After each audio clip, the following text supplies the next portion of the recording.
Bonjour à tous, nous sommes très heureux d'être à nouveau parmi vous, aujourd'hui, hein, avec un nouveau témoignage. Notre interviewé, vous le voyez à l'écran, c'est notre ami, Jean-Marie Le Gall. Bonjour Jean-Marie. Bonjour Charles, bonjour à tous. Alors très heureux, de pouvoir, t'interviewer Jean-Marie, hein. Merci infiniment encore d'avoir accepté, ce témoignage. Eh ben, donc sans plus tarder, je vais te poser la première question. Est-ce que tu peux te présenter sommairement, s'il te plaît? Écoute, à l'heure actuelle, je suis, magnétiseur, j'exerce mon activité de magnétiseur depuis 1985. Je réside dans les Pyrénées-Atlantiques, à Anglette et j'exerce dans un cabinet, paramédical, mais j'effectue aussi un travail à distance, sur photo. Alors je ne remplace pas le médecin, je tiens à le préciser, hein. Il y a toujours, je demande aux gens de voir leur médecin, de faire le diagnostic médical et de respecter les consignes médicales. Donc soit je vois les gens, dans ce centre paramédical ou soit ce travail photo à distance et puis, pour les gens, qui sont dans les départements d'outre-mer aussi et pour les étrangers, mais attention, je précise de langue française, c'est-à-dire que je touche les personnes étant en Belgique, en Suisse et au Québec. Voilà, pour faire pour le mieux. D'accord. Bah, c'est comme nous en fait, tu travailles dans la francophonie, hein. Oui.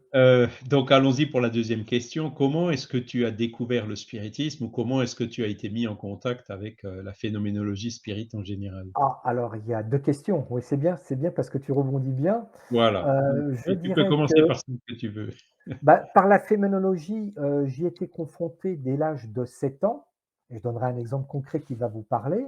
Je tiens à dire que j'ai vécu dans un milieu, social et culturel pas du tout, c'est pas le mot branché, mais pas du tout aucune connaissance, de la notion des phénomènes spirites, hein, catholique pratiquant, voilà et donc je n'ai pas baigné dans une ambiance, spirit et donc très jeune, j'ai été confronté à des manifestations où je voyais apparaître, dans ma chambre à coucher, surtout le soir au départ, des personnages là aussi très lumineux qui sortaient du mur, qui se matérialisaient et qui venaient vers moi et il y en a un personnellement qui m'a interpellé, qui s'est présenté, avec une forme très, excusez-moi, très statique, habillé, comme un professeur, me parlant doucement, enfin un visage que j'ai pas reconnu au départ, mais qui venait me voir, qui me parlait mentalement et le même phénomène, ensuite ont commencé à se matérialiser de jour et dans ma prime enfance, étant un petit garçon, je jouais au château fort, avec des petits soldats et lors de ce jeu, une fois, un matin, je vois, sous forme un peu cotonneuse, lumineuse, se matérialiser, une forme humanoïde et le même personnage qui venait me voir, la nuit, mais pas dans les rêves, hein. Oui. J'étais réveillé en sursaut dans la chambre à coucher qui devenait éclairée, lumineuse et je voyais ces personnages et je vois ce même type de personnage qui me parle là, mentalement et qui me dit, «Je serai toujours beaucoup présent dans ta vie, mais vraiment avec beaucoup d'amour, de compassion» et qui, me dit, «De toute façon, je n'ai pas habité très loin de chez toi». Donc je t'avoue Charles, je Ah, suis resté un peu dubitatif, voilà et je suis resté là-dessus, hein. oui. Et bien des années plus tard, au moment où j'ai connu effectivement, j'ai fait la connaissance de la philosophie spirit, je vais faire les liens entre les 2. Effectivement, avec des cousins Claude et Monique Réel à Saint-Mandé qui m'ont présenté, les œuvres d'Allan Kardec et bien dans la discussion, ils me disent: «Mais tu sais, il y a eu quelques photos très rares». Alors ils m'ont expliqué l'historique, Hippolyte Rivail, éducateur, professeur et cetera et il me dit: Tiens, je vais te montrer qui était le codificateur de la doctrine spirit». Et ô stupéfaction, je reconnais le personnage qui était venu me voir quand j'ai l'âge de 7 ans, la D'accord. nuit et effectivement aussi dans mon jeu d'enfant. Et Claude, donc ce cousin, me dit: «Mais de toute façon, il faut savoir que je vivais avec mes parents à l'époque dans le 7e arrondissement de Paris. pas loin, du métro Ségur, de l'avenue de Oui, Ségur, l'avenue de Saxe, ça doit te dire quelque chose. oui, tout à fait, et oui. et à ce moment-là, j'habitais 6 rue Léon Vaudoyer et qu'au bout de la rue Léon Vaudoyer, il y avait le square Ségur Oui, la villa à Ségur, hein. et la villa Ségur à 500 mètres. Et donc finalement, mon cousin me dit: «Mais tu sais, ce personnage historique et célèbre, il habitait à côté de chez toi». Ah bah, voilà. Mmh. Intéressant. C'était pas Absolument, fou ouais. ce n'était pas puisé dans l'inconscient collectif. C'est vrai Ça et à 7 ans tu dis, hein, donc tu avais hein, voilà. Tu donc savais c'est absolument pas qui c'était et cetera, quoi. ah non, ah non, Mmh. c'est comme on disait des preuves d'identité. Heu, j'ai eu la connaissance historique de ce personnage, 7 ans, quand j'avais l'âge de 15-16 ans. D'accord et ensuite, à partir de là, est-ce que tu as ouvert, tu as lu un peu les livres de Kardec, la philosophie spirit? À partir des années 76, pas avant, D'accord. parce Donc que je connaissais 10 ans rien. plus tard, quoi, hein? Ben, non, l'âge de 7 ans, oui, il y a eu un petit bout de chemin, hein, qui s'est Ouais, passé entre 7 et oui, plus de 10 ans plus tard, oui. voilà. Bah, j'ai lu effectivement, les livres de base, hein, le livre des médiums, le livre des esprits, l'Évangile selon le spiritisme, l'Obsession et les œuvres posthumes. Voilà. D'accord. Et puis après je me suis ouvert parce qu'il avait une belle biographie et j'ai découvert aussi, d'autres auteurs dont un j'affectionne particulièrement, Léon Denis, Ah bah, oui, c'est un Gabriel peu notre Dolan, c'est un peu notre préféré, Léon Denis, quand on Léon l'a beaucoup Denis commémoré l'année dernière. Il avec, il il est très fidèle à Kardec et il a écrit avec un langage 50 ans plus jeune, quoi, hein. oui, et qui reste toujours d'actualité parce que son livre, dont je conseille souvent la lecture, Dans l'invisible, Oui, oui, oui, qui parle de entre autres, médiumnité, ouais. qui parle voilà, c'est celui plus qui m'a touché en fonction de ce que je vivais. Voilà, on les a réédités tous ces livres, hein, le Mouvement Spirit francophone et puis ce qu'on appelle assokardec.fr. Vous trouverez, bah, les 8 ouvrages principaux de Léon Denis, ont été réimprimés et puis sinon, ben, on les met toujours gratuitement en PDF, sur l'encyclopédie Spirit. Alors la question suivante, qu'est-ce que la philosophie Spirit ou le fait d'avoir côtoyé ces phénomènes, qu'est-ce que ça t'a apporté dans ta vie? Oh, c'est très vaste. Je vais essayer de faire du concentré, comme tu me l'as demandé. D'abord, qu'est-ce que la philosophie spirit m'a apporté? Je dirais principalement, heu, je dirais oui en priorité, c'est, la prise de conscience de la responsabilité de mes actes. Ah oui, C'est-à-dire tout ce que je peux poser par des actes physiques, corporels, par mes paroles et par mes pensées, en sachant les répercussions que ça pouvait avoir dans mon quotidien, au contact, de tout le monde et d'une façon anticipée, des répercussions que je dois assumer de mon passé et en fonction de ce que je fais maintenant, de ce que je risque de conditionner dans mes vies futures. Ça a d'accord. été un élément très important pour moi, la responsabilité de mes actes, de ce que je fais et de ce que D'accord. je suis ici et maintenant. Donc d'où C'est tu viens, où tu es et où tu vas, quoi. C'est et que les je fameuses suis questions fondamentales, hein. oui et que je suis fondamental responsable de ce que je suis et de ce que je fais. Et Avec donc bien sûr des conditionnements, oui, sociaux, religieux ou autres, mais l'importance d'assumer ma responsabilité. et ça t'a fait changer concrètement, quoi.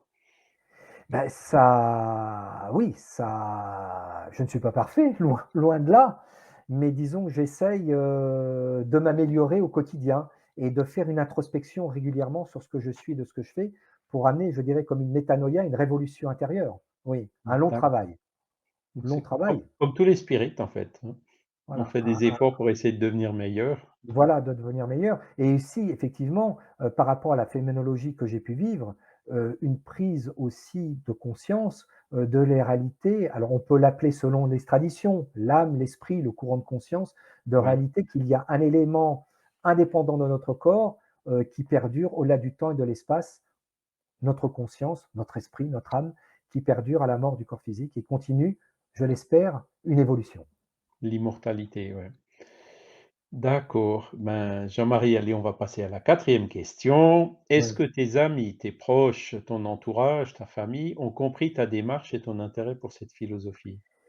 Eh bien, disons que c'est surtout, mes parents qui, au quotidien, mon frère et surtout mes proches, qui ont assisté, à beaucoup de manifestations médiumniques, donc que je résume, hein, table, écriture automatique, psychokinèse, influence de l'esprit sur la matière, qui effectivement les a interpellés et m'ont toujours soutenu et encouragé dans mes lectures et approfondir effectivement, entre autres, la philosophie spirit. Oui, m'ont toujours soutenu pour essayer de mieux appréhender ce que je vivais.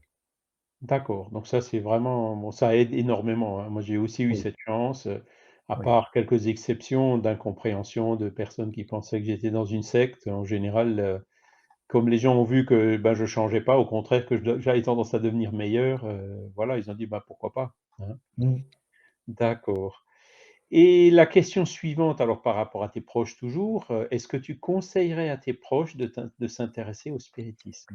Ah, c'est une vaste question. Heu, Bah, je crois que d'abord, ça relève d'une démarche personnelle intérieure. Oui, On ne peut obliger à personne. On peut présenter, mais le déclic, c'est tout à fait personnel. Et maintenant aussi de se poser la question: qu'est-ce qu'on recherche derrière le spiritisme? oui, Est-ce que c'est important ça, hein, je prends un peu de temps, Charles. C'est-à-dire, d'une façon on a une vision très caricaturale et malheureusement mal interprétée. Parce que dès qu'on parle, spiritisme, c'est Ouija, table tournante et cetera. Mais voilà, il faut approfondir, derrière. Est-ce qu'on s'intéresse qu'à la phénoménologie physique, qui est intéressant, mais est-ce qu'on s'intéresse à déjà une application, je dirais peut-être pas le mot moral, mais d'une éthique derrière? mmh, Faut voir derrière la phénoménologie, qu'est-ce que aller au-delà de la phénoménologie. Est-ce que finalement il y a une éthique, il y a une morale derrière ça? Et se dire aussi à travers les manifestations que l'on a, avec beaucoup de respect, hein, à travers des médiums ou des associations, tu sais que j'en ai côtoyé pas mal depuis plus de oui, 30 ans, c'est, de dire que heu, au même au niveau du contact médiumnique qu'on peut avoir avec beaucoup de respect par rapport à des personnes disparues, mais qu'est-ce qu'on en fait dans la vie au quotidien? Parce que ça soit à travers un cercle spirit ou d'autres non spirites, des médiums ou des associations, sans porter de jugement, on a un contact avec une personne disparue. C'est très enrichissant sur un plan intellectuel et dans le cœur. Mais est-ce que ça transforme notre vie? Est-ce que ça nous fait réfléchir sur ce que nous sommes? C'est ça qui est important à mes yeux. Est-ce que ça va faire comme on dirait un retournement intérieur, une métanoïa intérieure? Parce qu'autrement, faire, de l'écriture automatique, faire comme il y a bien longtemps et j'y suis passé aussi par là, tourner des tables, aller voir des médiums, aller assister à des conférences et qu'on s'arrête uniquement au côté phénoménologique et esthétique, certes, c'est intéressant, mais ça va pas très loin. Donc je pense qu'il c'est faut vrai. pousser le bouchon, si je peux dire, beaucoup plus loin que ça. Voilà, il y a l'effet phénoménologique, la curiosité, le fait de voir et la deuxième étape effectivement, c'est d'en tirer les conclusions quoi, les Oui, conséquences. oui, Ah ben tiens, les esprits et on la vie continue après la mort, qu'est-ce qu'on devient, le jour où on s'en ira et cetera et c'est tout un monde nouveau qui s'ouvre, effectivement, il ne restait qu'à la phénoménologie, c'est effectivement très limité. oui. Voilà, donc en fait, tu conseilles à tes proches de s'y intéresser, mais de s'y intéresser, sérieusement quoi, avec, Oh oui, oui, dans cette ce n'est pas un globalité, hein? dans cette globalité, ce n'est pas un jeu de salon. Alors après, problème plus délicat, c'est quel spiritisme? C'est Oui, là, je parle franchement, parce oui, que, tu es aussi bien placé que pour moi, il y a différentes sensibilités. Comme tout dans toutes les religions, enfin religions si on peut dire, il y a différentes sensibilités. Alors je vais te parler franchement, avec mon cœur, on se connaît depuis pas mal d'années. n'hésite Moi je pas, suis, vas-y. enfin je ne veux pas porter de jugement sur qui que ce soit, mais je suis, je pense, pour un spiritisme, moderne, évolutif, progressiste. Donc je suis proche d'une fédération qui s'appelle la CEPA, hein, parce qu'il y a la Oui, CEPA et la FEB, dont je pense que chacun se complète, mais je suis vraiment dans cet aspect d'un spiritisme moderne, évolutif, progressiste, et sans du tout de coloration religieuse, telle qu'elle soit. Je dirais mmh, un spiritisme universel, sans oui, coloration, telle que, heu, bon, j'y mets des mots gentils, je vais rien t'apprendre, le spiritisme s'est beaucoup développé au Brésil, mais a pris une certaine forme d'une coloration très christique, très chrétienne, avec, l'évangile pratiqué. Je peux comprendre qu'il faut s'adapter en fonction de la culture, mais je crois que si on veut faire vraiment passer un message spirit, il doit être un message spirit universaliste, sans dogmatisme, sans étiquette religieuse et même par rapport à la modernité, pouvoir s'adapter à notre époque et même, j'ose dire, poser des nouvelles questions aux esprits et peut-être réévaluer certaines réponses qui ont été données à une certaine forme d'époque. Il y a des sujets de société qu'il faudrait, à mon avis, donner un nouvel éclairage, l'euthanasie, l'avortement, entre autres, la fin de vie, les techniques modernes de réanimation, c'était pas du temps de Kardec. Donc je pense qu'il faudrait aussi repenser et réactualiser, certaines questions qui avaient été traitées à l'époque, qu'il faudrait peut-être, non pas perdre le fond, mais, mettre un peu plus de souplesse dans le discours et l'adapter plus à notre période. ben, Jean-Marie, j'ai absolument rien à rajouter à ce que tu viens de dire et je suis absolument en accord avec tout ce que tu as dit, hein. C'est vrai que j'ai passé une période aussi, de spiritisme que j'ai connue au Brésil, hein, donc ça me choquait pas que quand on disait que le spiritisme était une religion et cetera. Ben, aujourd'hui, après être revenu en France, au bout d'un certain temps, je me rends compte qu'effectivement, cette approche-là, cette religiosification du spiritisme qui a eu lieu au Brésil, ne passe pas en France, hein, Non. et pas seulement en France, et en Europe ou dans plein de pays.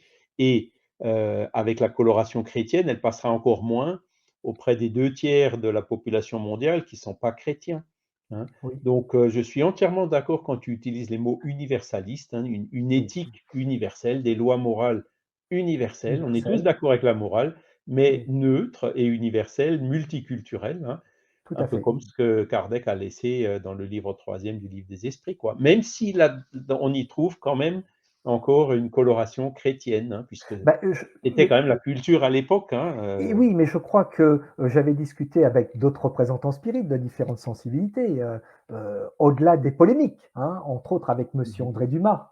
Oui, Voilà et il me disait: «Mais même» alors je ne sais pas si c'est vrai ou faux Charles, mais il paraît, je mets ça au conditionnel, que même Allan Kardec avait commencé même à faire une traduction de le Coran selon le spiritisme. Je ne voilà, sais et pas c'est si c'est un je ne livre sais qu'il pas faudrait faire. et donc il y aurait la Bhagavad Gita, c'est-à-dire que finalement chacun, en conservant tout à fait respectueusement, hein, quand même, les sensibilités que peuvent avoir, certaines personnes. Il ne s'agit pas de tout jeter, mais de dire que si on veut faire dans cette période du XXIe siècle, heu, s'adapter en gardant comme on dit, il y a le fond et il y a l'enveloppe. On peut garder le fond, mais l'enveloppe doit s'adapter à notre La culture, forme. à notre tempérament.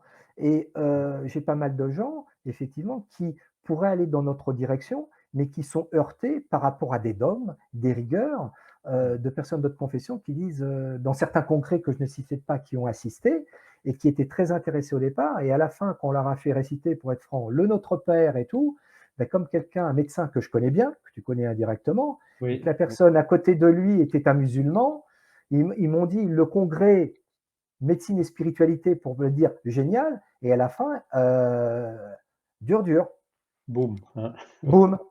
Mmh. Bah, en fait, c'est tout à fait ça et moi je suis très heureux. Il y a des personnes qui sont musulmanes, qui sont spirites, hein, Oui, et donc ça en fait, ça se passe très bien, hein, ben oui, c'est-à-dire, voilà, et tout comme on trouvera très rapidement aussi des personnes, hindoues, ou d'autres religions, hein, oui, qui seront forcément ouvertes à cette moralité, universelle oui, qu'on retrouve dans le fond de toutes les religions. Donc tout à je fait. partage entièrement ton opinion. Et ben, voilà, en ce moment, je me suis assez pas mal reproché aussi de la CEPA. On a un certain nombre de contacts et on va faire un événement là au mois d'avril, hein, le premier mois mondial du spiritisme. Et Oui, ben, la CEPA y participe. Alors il y a la oui, CEPA, mais il y a aussi l'Alliance oui, Spirit Évangélique, donc beaucoup de courants. Le seul qui oui, n'y participe pas, c'est la fédération brésilienne. Mais bon là, voilà. que le caractère religieux du spiritisme, à la limite, ça me dérange pas, mais ce sont les attitudes alors d'hégémonie, comment dire, d'exclusivisme, enfin tous ces vieux tromblons des religions qu'on a souffert pendant des siècles dans nos vies passées. Quand ça revient, là, évidemment, ça va beaucoup trop loin et c'est pas possible, Oui, hein. Voilà. oui, oui, Eh ben, écoute, voilà, j'aurais encore une dernière question à te poser. On est déjà à 20 minutes, mais il y a pas de oui. souci. Quel message est-ce que tu aimerais transmettre à ceux qui nous écoutent? Eh bien, c'est pas un message direct de moi, c'est j'aurais pu dire ça, mais il y a quelqu'un qui l'a dit encore, plus joliment que moi. C'est Chico Xavier et Chico Xavier, je terminerai, c'est je reprends ces mots et je crois que ça peut s'adresser aux spirites comme à toutes les religions. Mais comme on est dans un milieu spirit, ça s'adresse aussi aux spirites. Oui, Et Chico Xavier disait 2 choses. Il disait dans le livre Missionnaire de la lumière, il disait 2 choses dans le premier. Défaites-vous du verbalisme excessif sans œuvre. Défaites-vous du verbalisme. On peut blabla, blabla, blabla, blabla. Dans les conférences, dans les congrès, sans les œuvres. Les œuvres, ici et maintenant, d'être pratiques. Et qu'est-ce qu'il nous dit par la suite? Il nous dit, Chico Xavier, il ne suffit pas, pour être spirit, d'étudier les grands livres de la doctrine spirit. Il faut aussi se former en faisant le ménage, y compris dans les toilettes. Il faut travailler, préparer la soupe, aider ceux qui ont faim, laver les plaies de nos frères et distribuer tout ce qu'il est possible. Si nous n'avons pas le courage de nettoyer les toilettes, nous étudierons les grands livres de la doctrine spirit en vain. Intéressant. Et comme le déclarait son guide Emmanuel, qui ne cessait de répéter à son protégé, Tycho Xavier, il est indispensable d'apprendre à être grand dans les tâches humbles pour être humble dans les grandes tâches. Voilà ma conclusion. Et fantastique, hein, faudra que tu me donnes les références, hein, que je la mette, sur la vidéo, comme ça les personnes pourront aller s'y référer et c'est vrai que bon, moi j'utilise parfois un langage un peu plus cru, hein, je disais, quand on est spirit, bah, il faut de temps en temps accepter d'aller nettoyer les chiottes alors, et bah, alors, c'est je ça, peux, quoi. alors je peux te donner tout de suite la référence que j'ai sous les Oui, yeux. vas-y comme ça C'est le livre ah de bah, Michael, d'accord, c'est le livre de Michael mon Ponsardin, sardin, ouais. précisément à la page 65, Ah bah, tout en c'est haut. parfait. Et voilà, on ne pourra pas dire que je l'ai inventé. Et ce passage a été tiré du livre de Carlos Antonio Balesi, Chico Pacelli. Xavier, Medula Nidale et Asao, page 41. Mmh. Ah bah, super. Merci beaucoup, hein, pour ça, tu vois, c'est chaque fois, ben, j'apprends tous les jours et je te remercie pour Bon, m'avoir pas j'ai grand-chose. certainement déjà vu, j'ai déjà lu ce livre Ah, et je le et je conseille, suis hein. certainement passé sur ces passages, mais tu vois, là, aujourd'hui, je les trouve effectivement extrêmement opportuns. C'est le service qui compte, hein. Oui, Le blabla, la théorie, c'est bien, mais la pratique, c'est mieux. Il vaut mieux de tu, la pratique sans théorie que de la théorie sans pratique. tu sais, Les j'ai Anglais, ils beaucoup. appellent ça le say to do ratio, hein. Il y a des Oui, gens qui ont plein de bonnes idées, mais qui font rien oui, et voilà, l'important dans le spiritisme, c'est de servir, quoi. oui. Mais C'est je crois qu'il y d'aider, a beaucoup de centres. Et c'est pour ça, attention, je n'ai pas l'anathème sur la faible, mais c'est vrai qu'il faut reconnaître que, entre autres hein, au Brésil, mais je crois qu'il y a un centre spirit en France, au Brésil, on le sait, qui font dans les favelas une œuvre remarquable, comme le oui, faisait Chico Xavier ou Divaldo, qui continue, avec effectivement des œuvres humanitaires, ou chez nous, en France, comme ça se passait dans les années 40, hein, à côté de Lyon, où il y avait une crèche oui, qui prenait des enfants, des personnes de toute nationalité. Et je crois que mais je voudrais pas dire de bêtises, dans un centre spirit français, qui pendant, effectivement, il y a quelques années, pendant la période d'hiver, sortait du centre spirit et allait distribuer bénévolement des briques de soupe dans la ouais. rue. Faisait des Ça, maraudes, oui. des maraudes. C'est le centre Thérèse d'Avila à Tours Thérèse ou Davila. l'Institut Thérèse d'Avila à Tours et puis il y a aussi le centre Résonance de Dunkerque, ben, ils étaient, à Oui, Calais, dans oui, là où il y a les migrants pour pareil, oui. leur apporter, bah, des besoins essentiels quoi, dont la nourriture. oui, Donc et on trouve aussi ça en France effectivement, même si oui, c'est un peu plus rare parce que oui, bon, des ONG, qui font des choses fantastiques, il y en a plein et beaucoup de spirites d'ailleurs les soutiennent, de façon neutre, hein. Le but c'est pas c'est d'aider son prochain, même si c'est dans un cadre non spirit, hein. oui, Et voilà, mais au Brésil effectivement, c'est ça qui était le grand moteur du spiritisme. C'est ça qui a fait que le spiritisme bénéficie d'une si belle considération là-bas. oui. Voilà. Eh ben, Jean-Marie, je te remercie. Peut-être le tout petit mot de la fin ou Eh beh, écoutez, bah, à tous, prenez soin, de vous et comme le disait un de mes amis, que je tiens beaucoup, qui s'appelle Joe Anouilh, qui est un poète danseur et je clôturerai, notre entretien sur cette belle phrase, donc qui n'est pas de moi, que je reprends: «Peu importe l'histoire de notre vie, c'est ce que nous en faisons qui en fait une réalité lumineuse». Peu importe l'histoire de notre vie, c'est ce que nous en faisons qui en fait une réalité lumineuse. c'est fantastique. Ben, Jean-Marie, encore une fois, merci beaucoup. Merci, merci, merci, merci, hein. J'espère Namasté. que les auditeurs apprécieront également.